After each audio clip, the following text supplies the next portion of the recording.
If somebody's going to be moving into the property, that is what I would recommend. That for residential acquisition, I would recommend it. PLTA, I think, as a whole would recommend that all buyers, residential consumers who are about to move in somewhere, anywhere, including Philadelphia, should purchase enhanced coverage because it does, unlike other types of title insurance, does provide some post-policy coverage. So that means after the date of policy forward. Covers fraudulent activities. And one of those covered risks is, post-policy forgery. So what is your suggestion to an investor who's not going to be in the property? Do we have anything to do for them? Well, maybe if they had some sort of property manager or something. I mean, I don't know. We haven't really talked about this, but if they had somebody that could watch the property, because a lot of times what happens here is they'll steal the deed and then they sit on it. They don't do anything for a while, but then they'll go and sell it again. And you'll have somebody notice when there's construction all of a sudden and somebody's driving by going, "Oh, you sold your house?" And as you've seen, like you said, and I,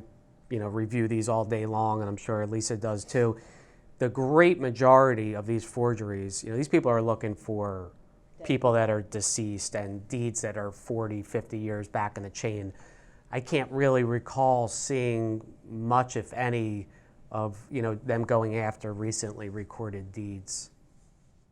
Well, one thing I would say too, the city of Philadelphia is actually put a policy in place where they send a letter out when you have a nominal consideration deed to the last address known for the grantor.